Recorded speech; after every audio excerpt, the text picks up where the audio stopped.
History of Julius Caesar by Jacob Abbott. Chapter 6. Crossing the Rubicon. There was a little stream in ancient times in the north of Italy, which flowed westward into the Adriatic Sea, called the Rubicon. This stream has been immortalized by the transactions which we are now about to describe.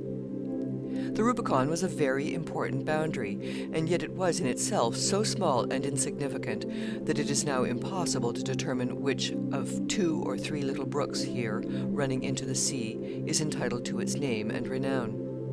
In history, the Rubicon is a grand, permanent, and conspicuous stream, gazed upon with continued interest by all mankind for nearly 20 centuries. In nature, it is an uncertain rivulet, for a long time doubtful and undetermined, and finally lost. The Rubicon originally derived its importance from the fact that it was the boundary between all that part of the north of Italy which is formed by the valley of the Po, one of the richest and most magnificent countries of the world, and the more southern Roman territories.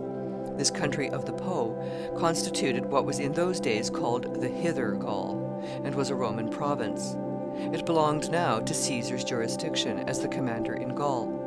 All south of the Rubicon was territory reserved for the immediate jurisdiction of the city. The Romans, in order to protect themselves from any danger which might threaten their own liberties from the immense armies which they raised for the conquest of foreign nations, had imposed on every side very strict limitations and restrictions in respect to the approach of these armies to the capital. The Rubicon was the limit on this northern side. Generals commanding in Gaul were never to pass it. To cross the Rubicon with an army on the way to Rome was rebellion and treason. Hence, the Rubicon became, as it were, the visible sign and symbol of civil restriction to military power. As Caesar found the time of his service in Gaul drawing toward a conclusion, he turned his thoughts more and more toward Rome, endeavoring to strengthen his interest there by every means in his power, and to circumvent and thwart the designs of Pompey.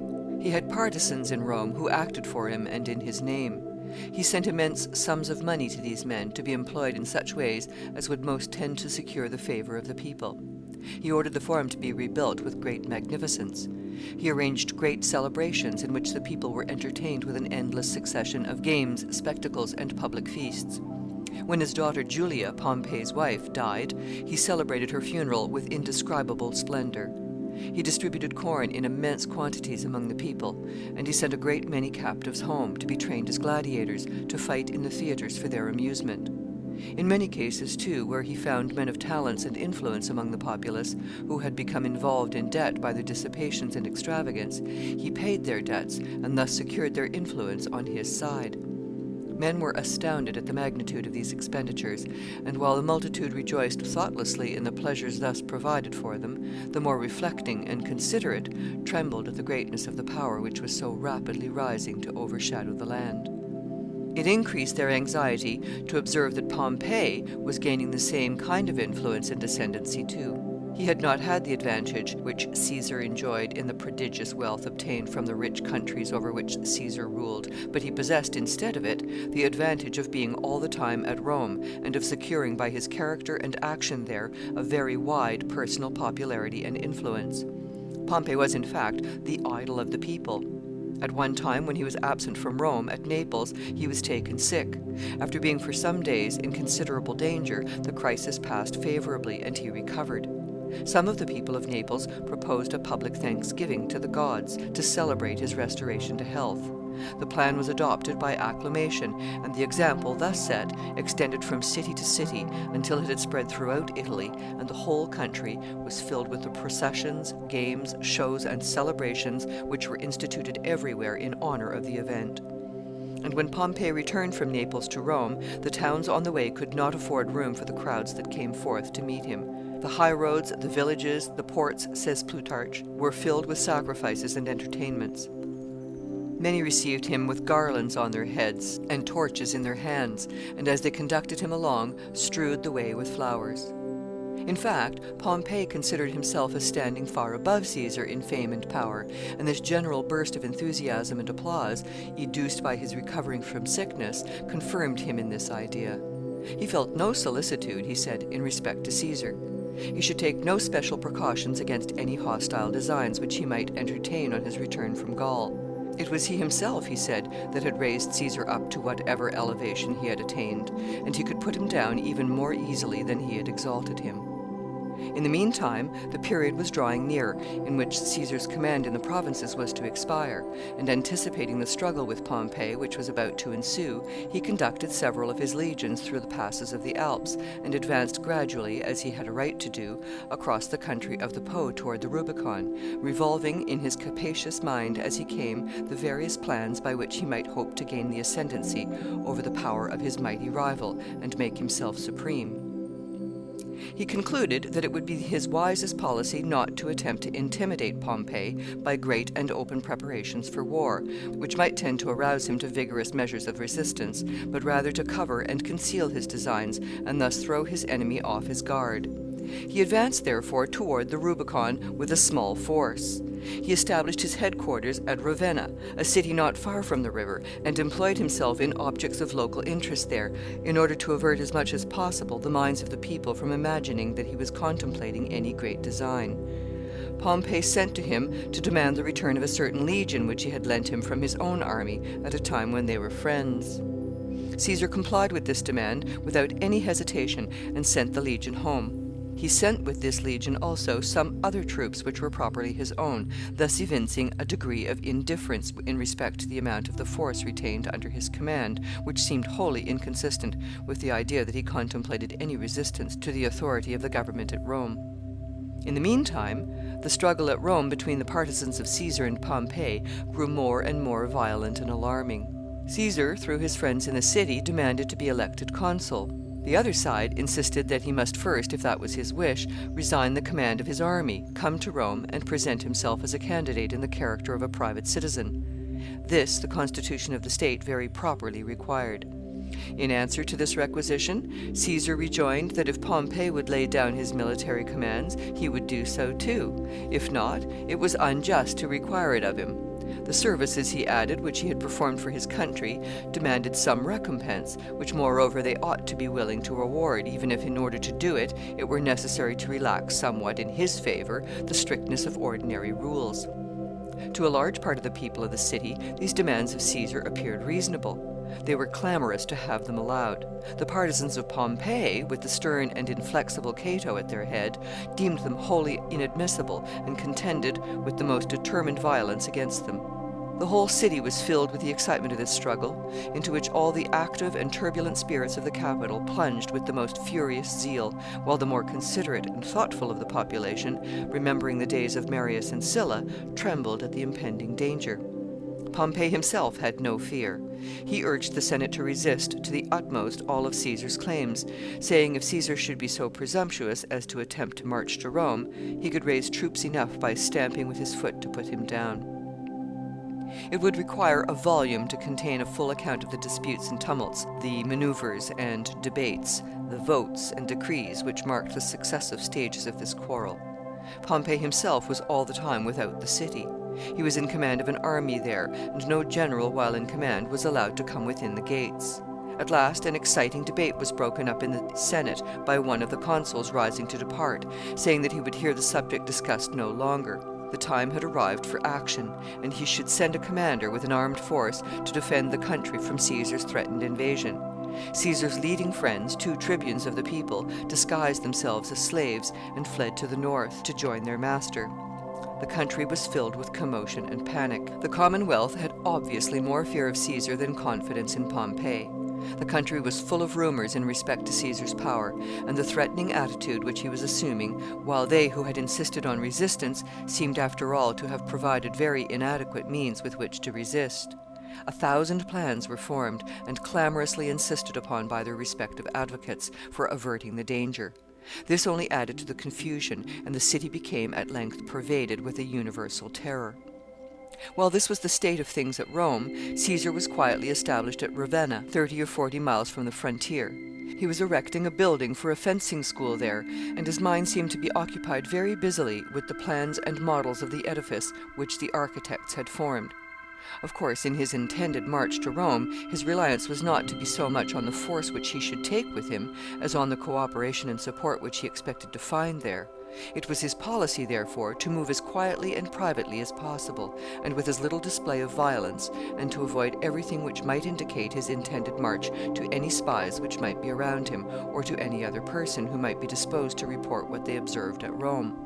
Accordingly, on the very eve of his departure, he busied himself with his fencing school, and assumed with his officers and soldiers a careless and unconcerned air, which prevented any one from suspecting his design. In the course of the day he privately sent forward some cohorts to the southward, with orders for them to encamp on the banks of the Rubicon. When night came, he sat down to supper as usual, and conversed with his friends in his ordinary manner, and went with them afterward to a public entertainment. As soon as it was dark and the streets were still, he set off secretly from the city, accompanied by a very few attendants. Instead of making use of his ordinary equipage, the parading of which would have attracted attention to his movements, he had some mules taken from a neighboring bakehouse and harnessed into his chaise. There were torch-bearers provided to light the way. The cavalcade drove on during the night, finding, however, the hasty preparations which had been made inadequate for the occasion. The torches went out, the gods lost their way, and the future conqueror of the world wandered about bewildered and lost, until just after break of day the party met with a peasant who undertook to guide them. Under his direction they made their way to the main road again, and advanced then without further difficulty to the banks of the river, where they found that portion of the army which had been sent forward encamped, and awaiting their arrival. Caesar stood for some time upon the banks of the stream, musing upon the greatness of the undertaking in which simply passing across it would involve him. His officer stood by his side. "We can retreat now," said he, "but once across that river, and we must go on." He paused for some time, conscious of the vast importance of the decision, though he thought only, doubtless, of its consequences to himself.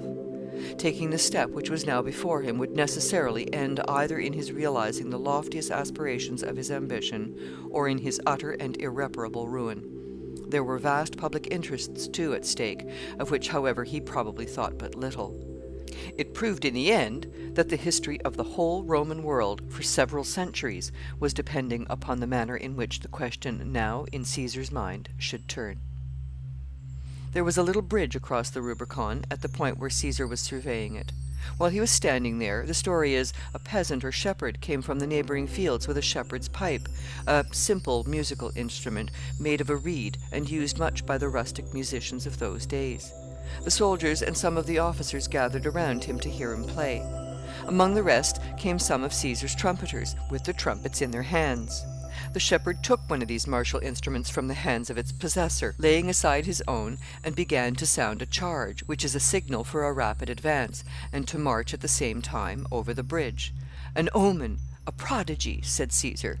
"Let us march where we are called by such a divine intimation. The die is cast." So saying, he pressed forward over the bridge, while the officers, breaking up the encampment, put the columns in motion to follow him. It was shown abundantly on many occasions in the course of Caesar's life that he had no faith in omens. There are equally numerous instances to show that he was always ready to avail himself of the popular belief in them, to awaken his soldiers' ardor or to allay their fears. Whether, therefore, in respect to this story of the shepherd trumpeter, it was an incident that really and accidentally occurred, or whether Caesar planned and arranged it himself with reference to its effect, or whether, which is, perhaps, after all, the most probable supposition, the tale was only an embellishment invented out of something or nothing by the storytellers of those days, to give additional dramatic interest to the narrative of the crossing of the Rubicon, it must be left for each reader to decide. As soon as the bridge was crossed, Caesar called an assembly of his troops, and with signs of great excitement and agitation, made an address to them on the magnitude of the crisis through which they were passing. He showed them how entirely he was in their power. He urged them by the most eloquent appeals to stand by him, faithful and true, promising them the most ample rewards when he should have attained the object at which he aimed. The soldiers responded to this appeal with promises of the most unwavering fidelity. The first town on the Roman side of the Rubicon was Ariminum. Caesar advanced to this town. The authorities opened its gate to him, very willing, as it appeared, to receive him as their commander. Caesar's force was yet quite small, as he had been accompanied by only a single legion in crossing the river.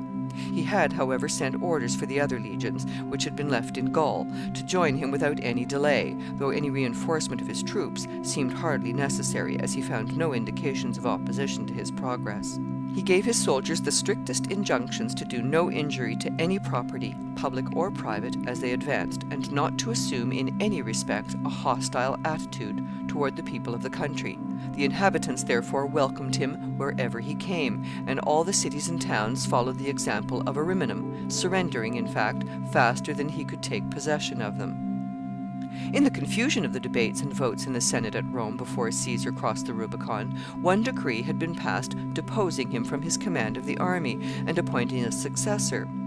The name of the general thus appointed was Domitius.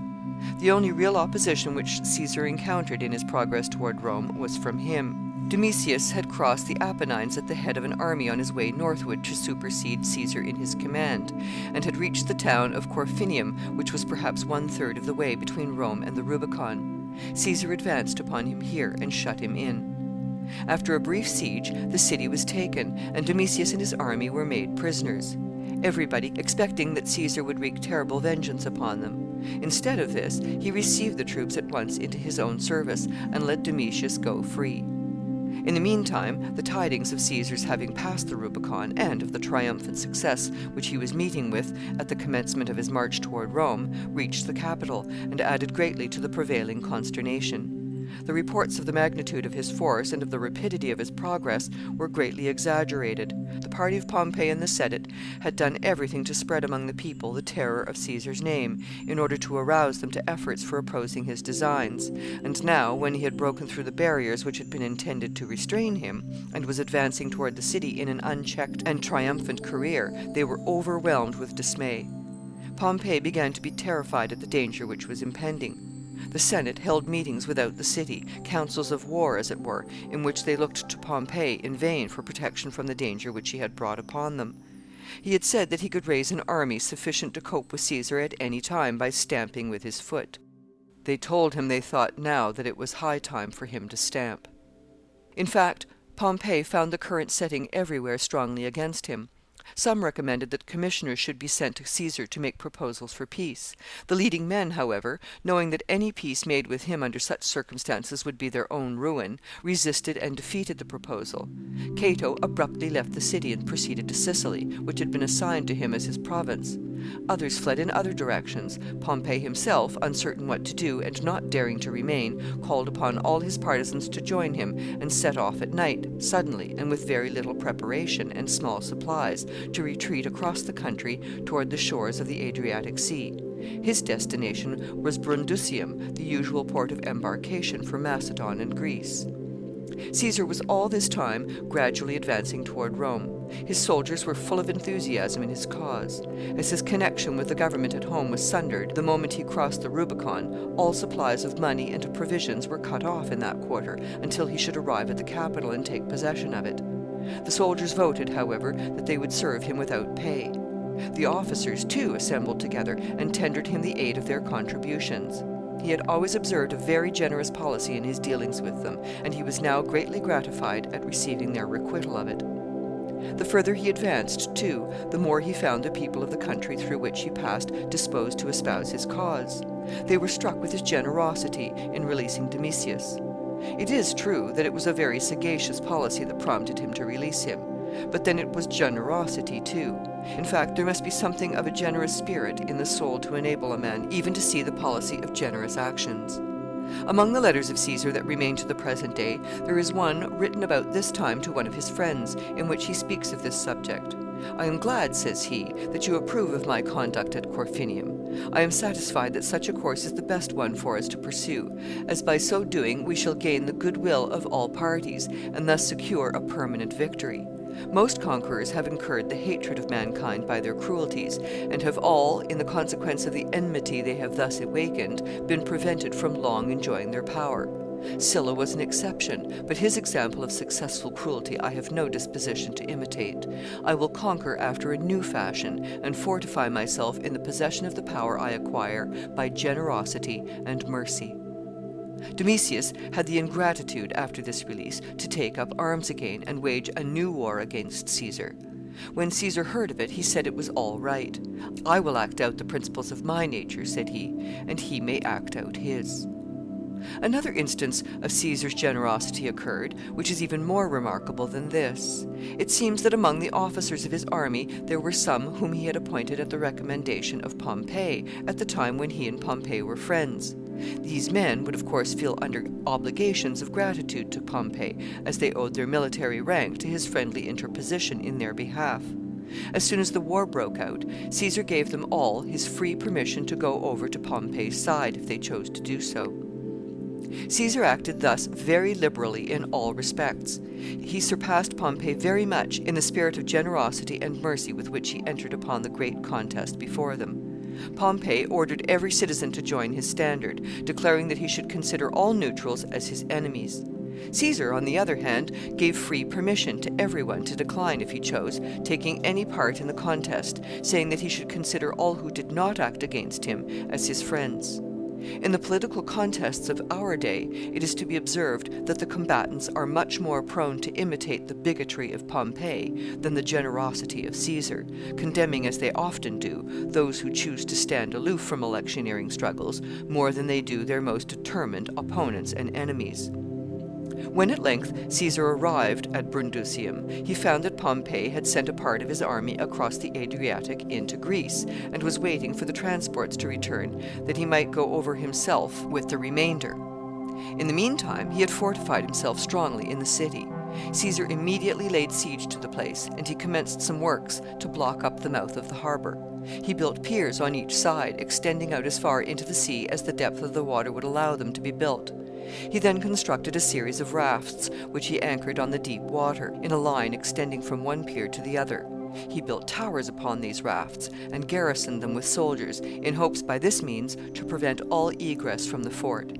He thought that when this work was completed, Pompey would be entirely shut in, beyond all possibility of escape. The transports, however, returned before the work was completed. Its progress was of course slow, as the constructions were the scene of a continued conflict, for Pompey sent out rafts and galleys against them every day, and the workmen had thus to build in the midst of continual interruptions, sometimes from showers of darts, arrows, and javelins, sometimes from the conflagrations of fire-ships, and sometimes from the terrible concussions of great vessels of war, impelled with prodigious force against them. The transports returned, therefore, before the fences were complete, and contrived to get into the harbor. Pompey immediately formed his plan for embarking the remainder of his army. He filled the streets of the city with barricades and pitfalls, excepting 2 streets which led to the place of embarkation. The object of these obstructions was to embarrass Caesar's progress through the city, in case he should force an entrance while his men were getting on board the ships. He then, in order to divert Caesar's attention from his design, doubled the guards stationed upon the walls on the evening of his intended embarkation, and ordered them to make vigorous attacks upon all Caesar's forces outside. He then, when the darkness came on, marched his troops through the 2 streets which had been left open, to the landing place, and got them as fast as possible on board the transports. Some of the people of the town contrived to make known to Caesar's army what was going on, by means of signals from the walls. The army immediately brought scaling ladders in great numbers, and, mounting the walls with great ardor and impetuosity, they drove all before them, and soon broke open the gates and got possession of the city. But the barricades and pitfalls, together with the darkness, so embarrassed their movements that Pompey succeeded in completing his embarkation and sailing away. Caesar had no ships in which to follow. He returned to Rome. He met, of course, with no opposition. He re-established the government there, organized the Senate anew, and obtained supplies of corn from the public granaries, and of money from the city treasury in the capital. In going to the Capitoline Hill after this treasure, he found the officer who had charge of the money stationed there to defend it. He told Caesar that it was contrary to law for him to enter. Caesar said that for men with swords in their hands there was no law. The officer still refused to admit him. Caesar then told him to open the doors, or he would kill him on the spot. "And you must understand," he added, "that it will be easier for me to do it than it has been to say it." The officer resisted no longer, and Caesar went in. After this, Caesar spent some time in rigorous campaigns in Italy, Spain, Sicily, and Gaul, wherever there was manifested any opposition to his sway. When this work was accomplished, and all these countries were completely subjected to his dominion, he began to turn his thoughts to the plan of pursuing Pompey across the Adriatic Sea. End of chapter 6.